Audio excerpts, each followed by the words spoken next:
Welcome back to another episode of Until It's Done, a devoted podcast. I am your host, Dana Lynn Kay, and once again, I'm joined with my beautiful mother, Mickey, and my sidekick at Devotion, my right-hand woman, Kelly.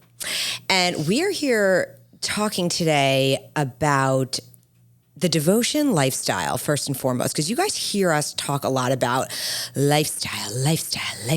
And it's like, sometimes I can't stand it when people just like, they keep saying stuff and I'm like, okay, could you explain what you mean? Like, what do you mean lifestyle? What is your lifestyle? So we're going to break it down for you. And what we mean by lifestyle, what our lifestyle looks like, what our days look like. And that way we can, when you hear us speak about it, you'll understand like, okay, well, this is what they're talking about, not some like crazy hardcore thing that is like so out there that like nobody else wants to do it. This is just how we live. And, for me, I have been showing my lifestyle on my Instagram stories for years. So I used to always say, I would wake up and I would have my coffee, cardio, kids. Like I had this whole routine. Lifestyle, in my opinion, and having success, a lot of times is going to be a lot of repetition. Where I used to always say like, oh my God, my life feels like Groundhog Day. You know that movie Groundhog Day? And I'd be like, I do the same thing every day. I'm just like, every day I have to wake up and here I go again with having my coffee. I got to do my cardio. I got to do my thing. But it's like, yeah, well, that's actually how I've made such crazy progress is because I keep doing the things that work every day and they're adding up. And so it's like interest. I mean, it just keeps compiling. So with my lifestyle, I found, I have 3 kids and I've been doing the lifestyle as far as living a healthy lifestyle for many, many years, but I didn't really get into my rhythm until I had my son. I feel like kids all of a sudden force you into more structure. Mm-hmm. Okay. Because all of a sudden it's like, it's not just me and like doing whatever I want, whenever I want and figuring it out. It's like, I was like, okay, if this is what, Bodhi's waking up at this time and then I've got to hurry up and get this in. I got to get that done. So all of a sudden my life over the last 14 years took on this like fantastic structure where I knew that if something was important to me, that if I didn't come up with a time for it and I missed that window and I didn't like get myself together to make it happen, I could miss the window. And now it's time got to now deal with my kids. I got to deal with my family, all those things I need to do, work, blah, blah, blah. And the day goes on and I missed my opportunity to take care of myself.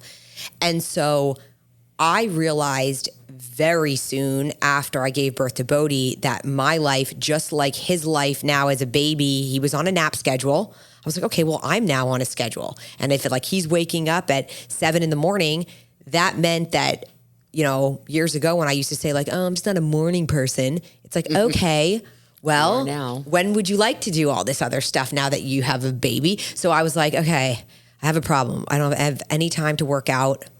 When am I going to do this? So I found the problem and what was the solution? I was waking up at 5 a.m. And I just started setting my alarm when Bodhi was a baby at 5 a.m. and it was still dark out and I was living in New Jersey and it was freaking freezing. I hated every minute of it, but the alarm went off and I always would say I had blinders on. It was like I didn't think about it. I got the heck out of bed. I even had on my phone. There was no snooze. It's like you hear the alarm, you get up. How bad? Because trust me, I screwed up a bunch of times where I'd missed my alarm and I felt awful that the rest of my day, forget it. There was if I missed that opportunity, that little window I had for me, forget it. Like it was like done. Bodhi woke up. I did. Oh, that was it. Okay, well, now I can go be mom and then I have to get him to school and then I have to go to work or daycare, whatever. And then the whole day, just forget it. So I didn't like that. I had that feeling a few times and finally I would think my alarm went off and it's like, Dana, you better get up or you're going to miss your opportunity and you know how you feel if you don't take care of you. So I'd get up. In the dark, I would go into my closet. I would throw on my outfit. I don't know if it matched or not. I couldn't barely open my eyes.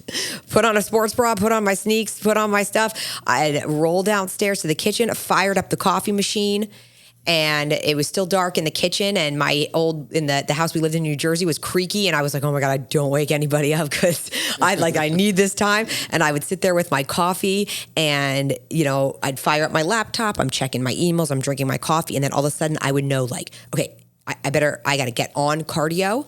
And one of the things that I did implement when I say lifestyle, I realized that driving to the gym in the morning, like the whole way there, the whole way back, the whole thing, I knew that I just couldn't fit it. I was going to wake up at 3. I mean, I guess, but I just didn't want to do that. So we did buy a couple pieces of cardio equipment. I had like a home model spinning bike, and I had my ex-husband bought me like one of those Bowflex tread climber things, and we put it in our house.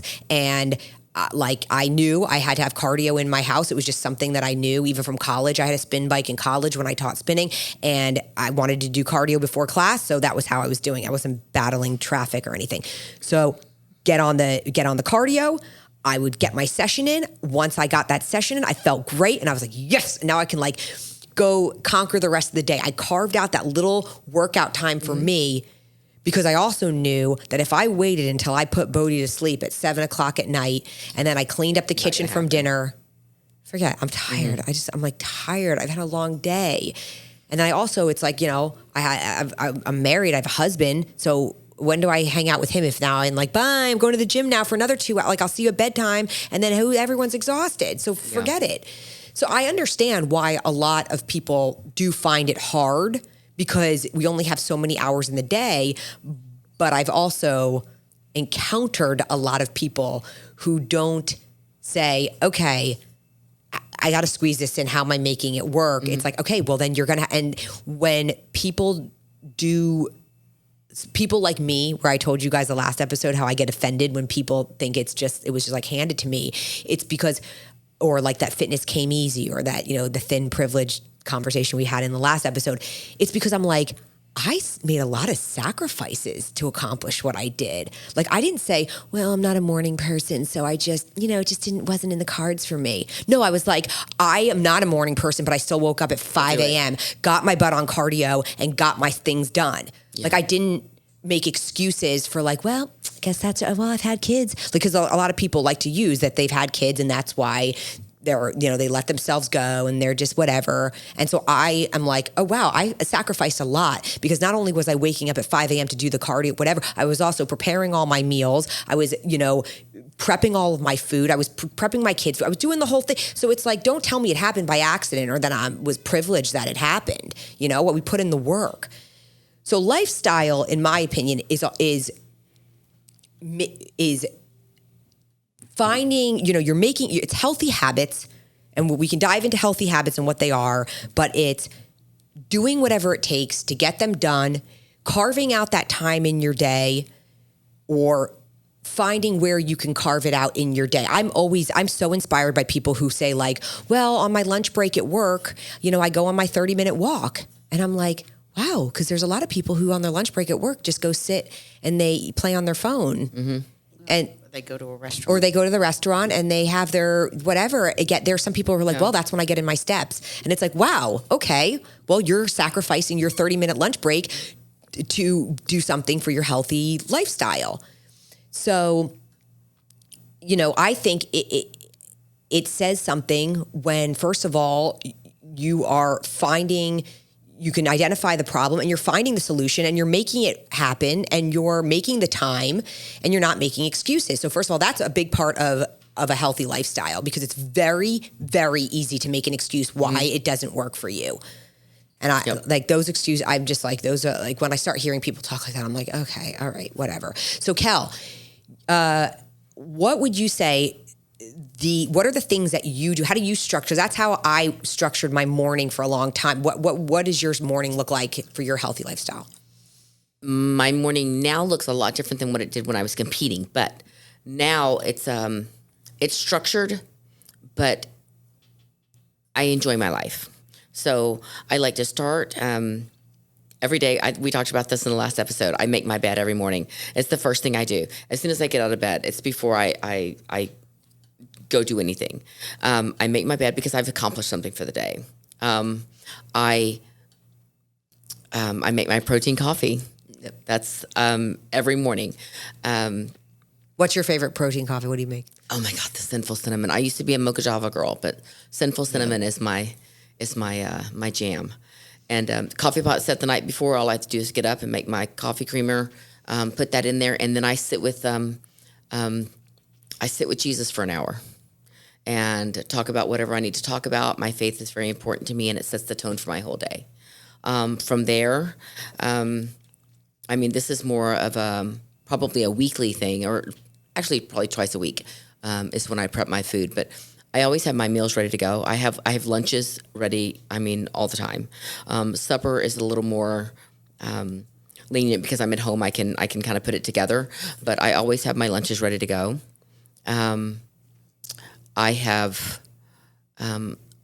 Weekly also, I set my entire workout schedule for the week so that I know how it works around, because you know how our schedule is different. So you don't wing it. You pre-plan it. You plan out your workouts. I pre-plan my workouts. I sign up in advance if I'm going to do a weight training class or if I'm going to do a cardio class, or believe it or not, I've turned into a Zumba queen. I love it for my cardio. It makes it go by. Yeah. It's okay. like fast. You found a way. I love to dance. Because you don't like cardio, so you now despise it. I know you do. I do. Although I have also worked in my stair climber in there. It's still doing that.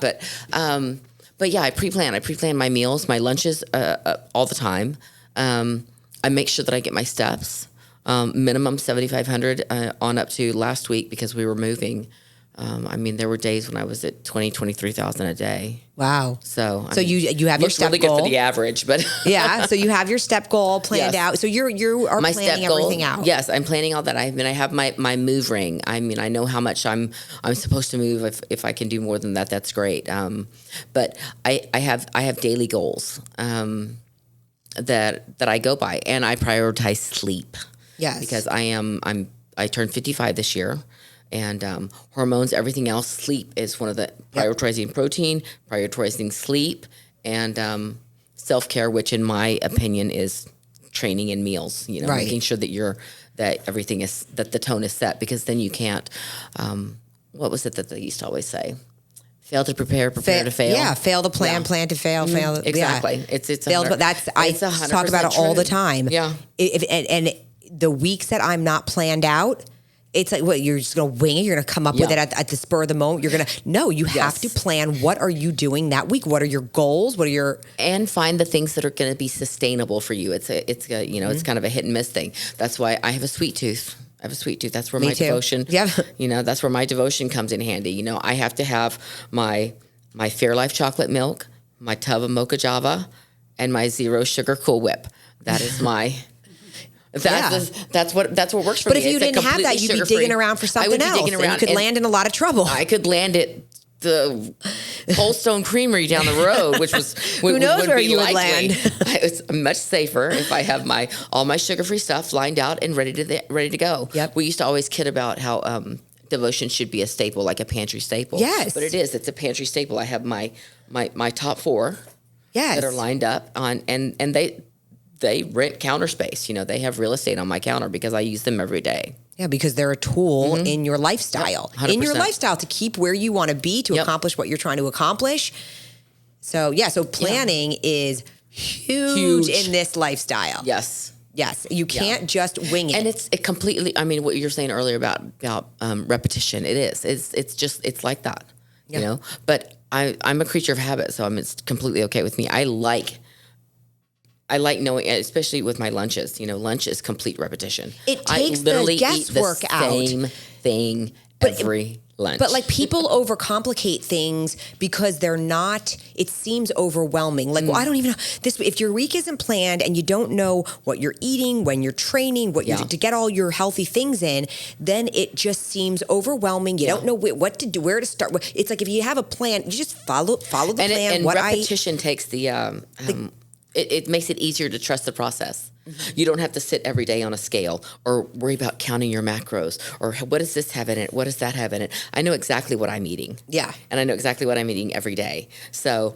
that makes it easier to trust that you're going to get the result from from the continuation of doing it. Somebody on TikTok, Consistency. yes, and somebody on TikTok just actually commented, because I did a TikTok saying, "Look, you guys see me eating my oatmeal and devotion every day. I know it might seem like whatever, but I eat my devotion protein every day with my oatmeal. I eat my protein loaves. I have my ground beef with my green beans every day." And somebody said, actually, it's been proven that like people who have great success in fitness, it's because, or or weight loss or whatever, it's because of that repetition. Somebody else came at me saying, "Oh, robotic eating is not a healthy way to eat," and it's like, okay, but they're not counting the fact that it's not like we don't eat that way 7 days a week.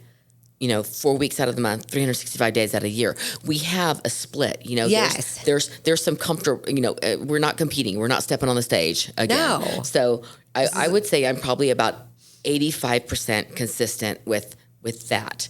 And then I have Sunday brunch. Right. Every Sunday we go out to Sunday brunch.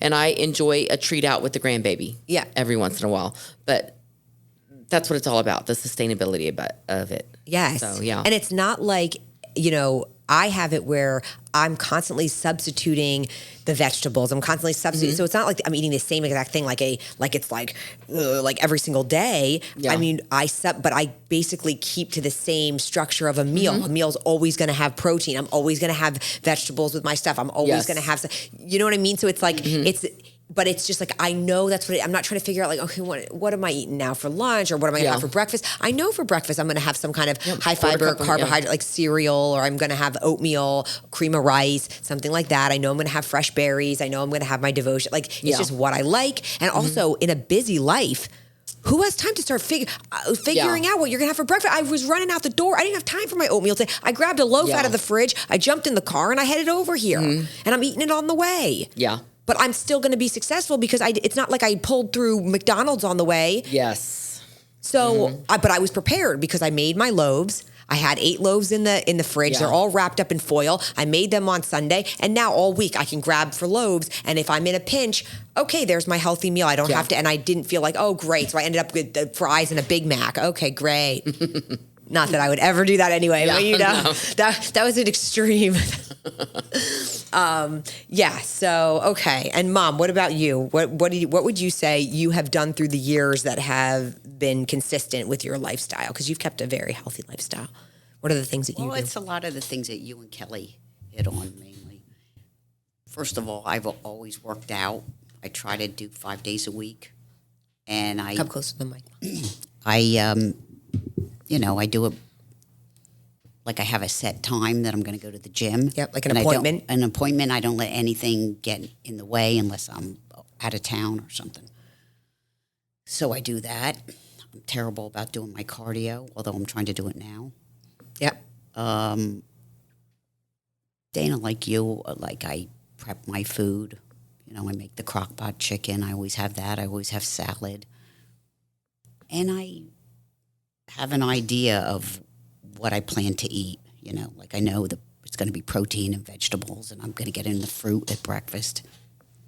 So, yeah, you have your things. I mean, we all have it's like our go-tos. Yeah, and then, I hope to get in the steps. I always aim for 12,000. Lately, I've been lousy at it. Sometimes it's way more. But it's always on my mind that I want to be active, that I want to,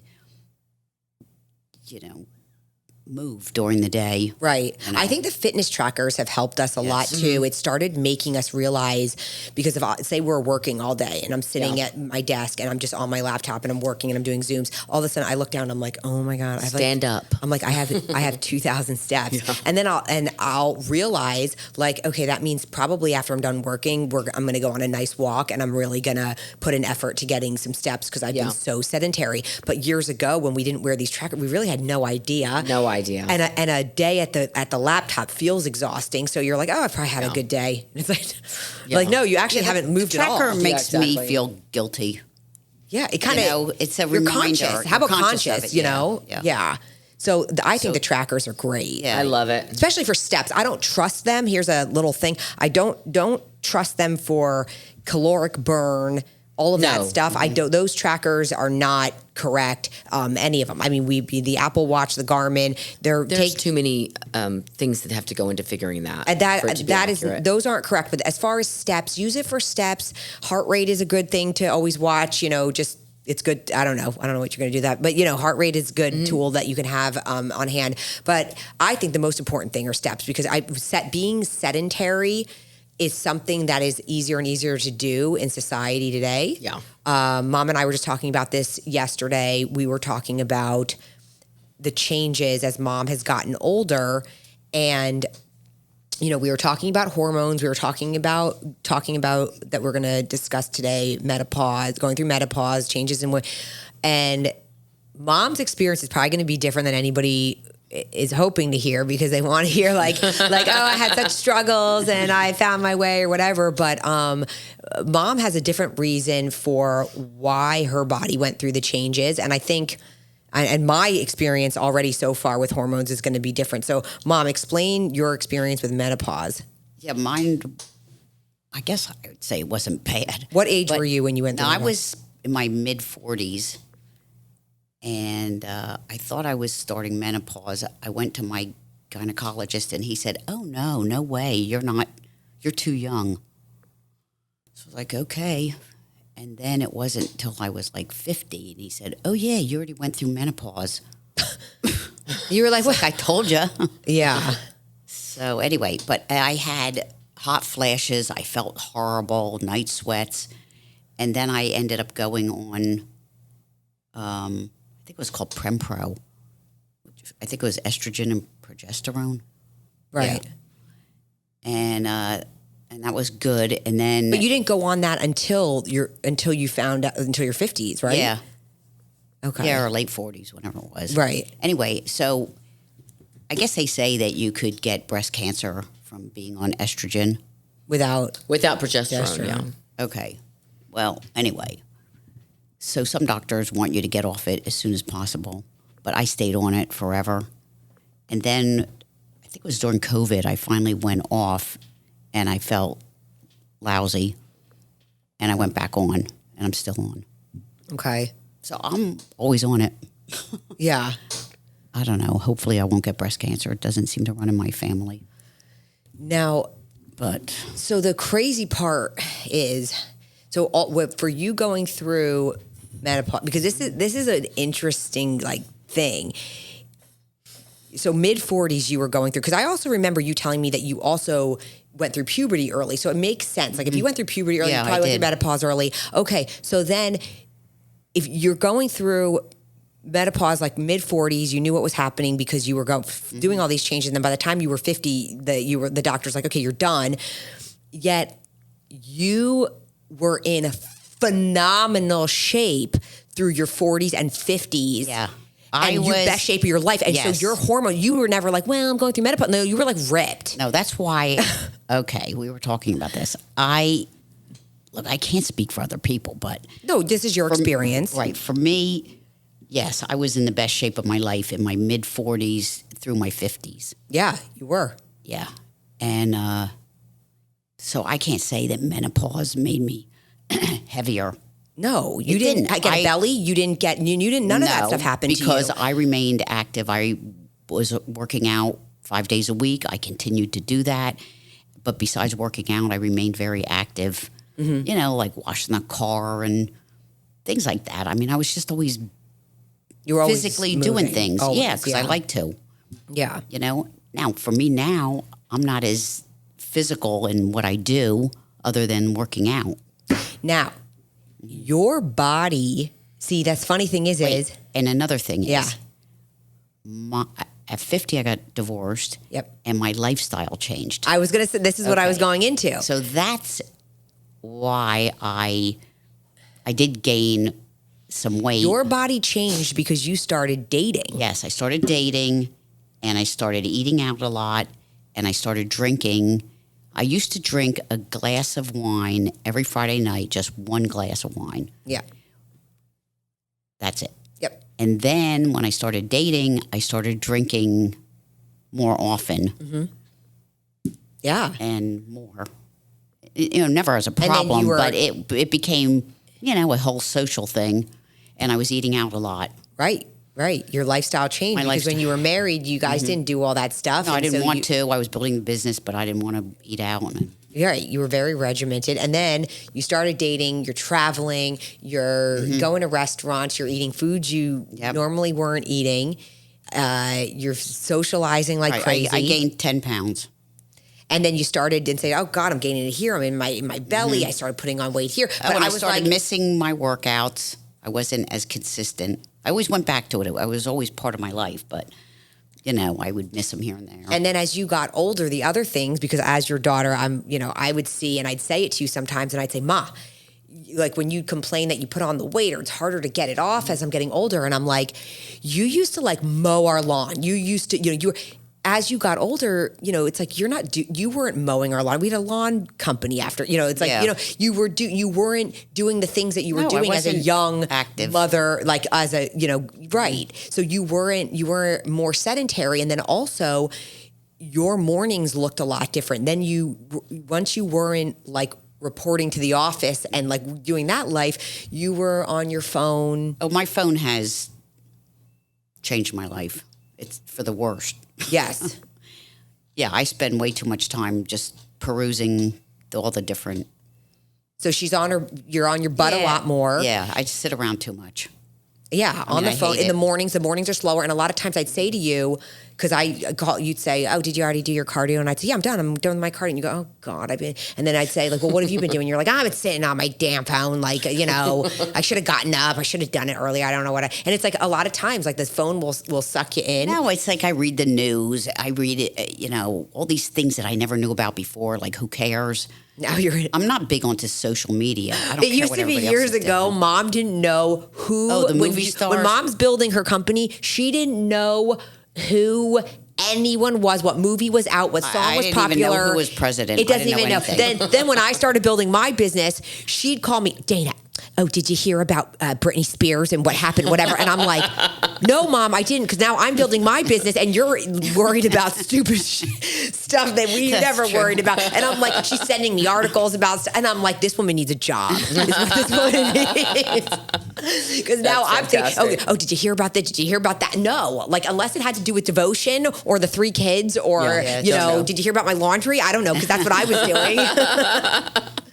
And lots of it. All of a sudden, it's everything flip flopped to where shifted. I was like, "Mom, the cool things, whatever." And she had no idea. And now I'm the one up to my eyeballs, and I don't know what the heck's the cool stuff. But yeah, so that changed your lifestyle because you were always working. I mean, weekends you were working on the house, you were wallpapering, you were just this busybody. No, the other thing is, Rocky and I moved to a different house, but it wasn't a house that had projects that I could do. Right. Which was unfortunate because I love doing construction type You're projects. usually like the hands-on and... and there were no jobs for me. Right. So that was too bad because I like doing that. So there's a lot of variables. That's the thing. Like when people start to kind of say like, well, why'd I gain the weight, whatever. And it's like, take a look at how did your lifestyle also change? What were you doing when you were lean? Were you working out more? Were you Here's another that was thing huge for me. Here's another thing that I did that's a mistake, and I'm learning now, and now I'm trying to correct it. Okay. I think in wanting to lose the weight, this isn't a lot of weight, but to for your my body, weight, yeah. I eat a lot of like low fat foods, and I'm not eating enough. Yeah. So now I'm into eating more food. Right. And I feel like it's helping me. Do you think now eating more food also you're noticing like an uptick in your energy levels? Have you noticed that yet? Now that you've been adding calories and because you used to be tired a lot. Yeah. So I would say so. Because you seem it. Yeah. I mean, yeah. Okay. Yeah. All right. So it feels better anyway. I think it's good for me. All right. So Kelly, Kelly, you're how old again? 55. 55. Okay. So when did you go through menopause? And right after I moved here. Okay. So that would be 2020. Oh, I remember that. 2020. Wait, I was around. What else happened in 2020? Right. That was a crazy year for us. Yeah. A lot of stuff happened. They locked us down. Yeah. So your lifestyle really changed. Where do I carry my weight? Yeah, your stomach. My stomach. It's, Yeah. you know that. That's my worst place. So they closed everything down. Yeah. And then I went through menopause, and I really didn't. I put off. I didn't even go to a doctor to check hormones or any of that kind of stuff. Yeah. I just kind of went through it, and I did. I probably put on 20 pounds Yeah. easily. And then within the last, let's see, wait. I probably didn't really notice it though until probably maybe 2021. I would Didn't say. notice 20 pounds. No, My well, God, no, I no, noticed no, 2 no, pounds. no, no, no. Not noticed that I 6 didn't ounces. notice it, but it was creeping. It was. It was like creeping. a slow- It was creeping. It was like a slow. Yeah. Because they shut things down, and then I got comfortable being. Well, you also don't own a scale. You've already told us that. Nope, not unless I'm putting my food on yeah. it. I'm not Yeah. gonna get on a scale. I don't do that to myself. Okay, I do that every day. Plenty of I can mine. Yeah, we'll talk about myself how the just like scale that. can get into your head Yeah. and ruin No. it. Ruin The only a thing good I day. put on my Ruin my scale day. is my turkey. Yeah. That's it. Turkey and rice. But it crept on. It And then, wasn't but like your overnight. lifestyle also changed because then you weren't doing the weight training you were doing. You weren't obviously doing any cardio since you already hate it. You Yep. definitely weren't doing it during COVID. No. We would walk outside and pick different parks and stuff, but it's not the same. No. Yeah. not the same. No, yeah. So yeah, and even it was so.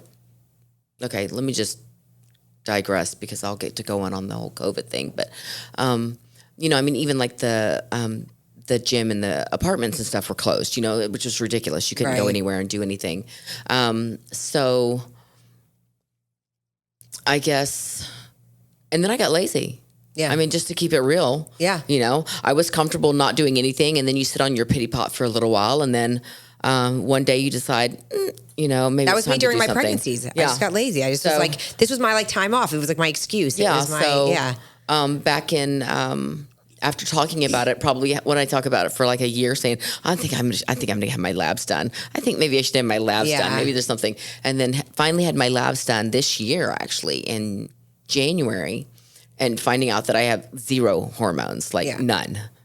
So about 6 weeks after starting HRT,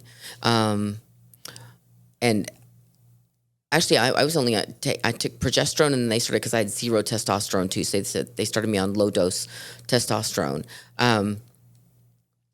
Everything went back up, and I almost noticed it like within 3 weeks, energy level Yeah. back. Yeah. And once that came back, then it wasn't difficult to get back into the gym. Then you were feeling good. Yeah, I felt good again. And then just recently, because the test did not, it got me back to optimum levels where that was supposed to be, but I started supplementing with the estrogen too, and that's what they say. They say if you're taking estrogen, you have to take the progesterone too, or else that's when. if you have a uterus. Yes, if you have a uterus. Yeah. So and now I feel even better Oh, good. taking all 3.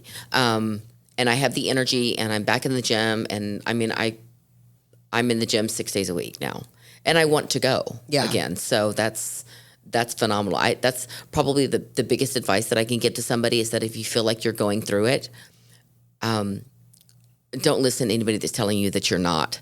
Yeah. Get what you need. Yeah. Early on, there's no reason to suffer. Yeah. So find a wellness doc or a hormone therapist and talk to somebody immediately. Yeah. Hormones are it's a beast in its own. But just recently, people started talking about them. I mean, years ago, we're talking even 10 years ago, it wasn't something that we were talking about. And then if you heard somebody was taking testosterone, you're like, oh, like, Yeah, it wasn't table talk by any means. No. And then you thought like, oh, are they, taking stuff or whatever? Yeah. But hormones, so often it's like if they're off, your moods are off, your libido is off, your drive is off. There's a lot. It's just like that can everything be else in your off. blood. I mean, when you're sick, your white blood cells go up. Okay, so well, if something is deplenished, And they're gonna you be side obviously need effects. to replenish it. Right. So that you can be at your optimal levels, because there's no reason for us to suffer. So for me, after I gave birth to the twins, I got an IUD, and it was a copper IUD. My doctor actually said to me, you don't want one with hormones, it'll make your water weight fluctuate. Let's not do progesterone. Let's just do a copper IUD. So I had the copper IUD in, and I had that in for about 8 years or 7. Yeah, about 8 years. And it made me have the most intense periods, the worst cramping, the heaviest periods ever. But I accomplished my fitness, my goals, my everything. I was good. Like anytime I checked my hormone levels, everything was good. Everything was fine. And so I was like, okay, well, I'm not going to mess with it. And then about 2 years ago, I had enough of these periods from hell. And so I was like, let me just switch. Everybody, so many of my girlfriends had put in an IUD that had progesterone. I'm like, oh God. And then the doctor said to me, oh, it'll be localized. It's localized progesterone. So it's not going to affect the rest of your body. It's just in your uterus. The heck does that mean, localized? I don't even understand. I was like, what are you talking about? That doesn't make any sense. Because, okay, so I put it in. And I started feeling major shifts with my body. I started seeing changes in my body, changes in my drive, changes in everything. And so finally, I did get blood work. And for the first time ever, my blood work was a mess. And I took the IUD out. I had insane amounts of estrogen, like in the 400. It was like something stupid. My natural progesterone bottomed out. I had nothing, and I had no testosterone. And I was like, okay, what happened? What the heck? Yeah. And it has been a battle for me, and it's really been rough. And so for 2 years now, I've been trying to get my hormones balanced. I just got my blood work again. So I just started a little bit of HRT maybe 2 months ago, finally, because I started with some progesterone. The pills didn't work for me. Now I have to take suppositories. They're a pain in the butt to remember. So half the time I miss them, to be honest with you. I still have no progesterone right now. I just got my results back, and my testosterone, after supplementing with testosterone twice a week for the last 2-3 months, was a 7. Yeah. I was like, a 7? But here's the kicker. Here is the kicker. Even through the last 2 years, I was able, even with my hormones messed up, I lost 20 pounds that I had gained. And I also gained them because I started dating a new boyfriend at the time, a while ago, and we were having fun and going out to eat and drinking champagne, blah, blah, blah, and all this. And somehow with these messed up hormones, I still got in shape for my photo shoot. I lost weight. I've stayed pretty lean. And right now, I just had a photo shoot. I'm feeling good. I'm feeling lean. I'm feeling strong. I'm building muscle. I was sure that when I got back my hormones, they were going to be on point. Did they switch your blood work? I'm like, whose blood work is it? I don't even know. Even my, everything is so low and not right. So I don't know. And then it's people will comment on How do you feel? You feel good? I feel pretty darn good. Well, maybe that's good for you. But then again, I think it's is it my mental that drives me half the time? Because what's my choice in life? Can't lay around and be, I don't know, but I live through a lot of heart, a lot of passion. I'm doing what I love. So sometimes I'm freaking tired. I feel like crap. I don't really want to do this stuff. But we do it anyway. It comes to discipline. Mm-hmm. It comes through years of knowing it's not what I want to do. It's what I have to do. And I do it and I push. And even the days that I'm tired, my boyfriend's a great example of that too. He's tired as hell at night, and it's 100 degrees in Florida. And if his Garmin program, his running program, tells him tonight you're doing 9 miles, I don't care if he's hungry. We have to have dinner. He's like, I've got to go get I've got to go do it. I'm going to go do it. And he's so disciplined, and he goes and he runs 9 miles in 100-mile heat. He rarely misses. It's just doing what we have to do, even if you don't want to do it. It's just this crazy discipline.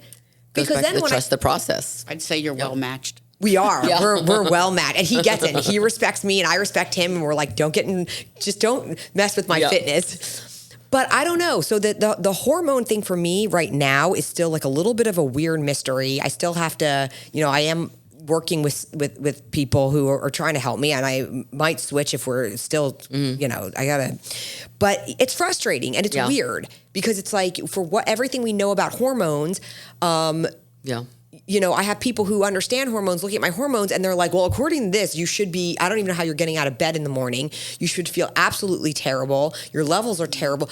But I'm like, I don't know. I don't know what's then driving me. But then again, I would be very happy if you guys said like, okay, after this, let's all go home and take a nap. I'd be like, oh, okay, I'm in. You're not going to? No, because it's like I have my to-do list. I got my stuff to do. I got to push. I want to, So I don't know. The hormone thing is, it's a to be continued conversation. I think it's going to be a reoccurring thing. I'll keep you guys updated as to what happens with my hormones. And, maybe it's the levels that I'm taking right now, what I'm taking. I don't know, but we'll figure it out. But this will be a to be continued. But thank you guys for both sharing, how you've been dealing with menopause and your hormones and where you're at and everything. And Kelly making your comeback, which is awesome. I'm proud of you. You have, you've been, it's been amazing. You've turned stuff around and, look, we all take a little hiatus and whatever sometimes. And, and you just you find your way back. So just coming back. You just have to keep going back. Right. Exactly. Yep. So, all right. How we doing for time? He said we had 5. So. We had 5. Oh, okay. Yeah, so we're done. Okay. All right. Well, that was a good episode. I think we're just brushing up on we're talking about lifestyle, talking about hormones, and that's going to be a to be continued. And I will speak to even other guests about that. We have a lot of really great guests lined up for our season. So thank you so much, everyone, for joining in. Ladies, thank you for being here again. I think this was another great talk. Thanks for having us. And we'll see you next time on Until It's Done.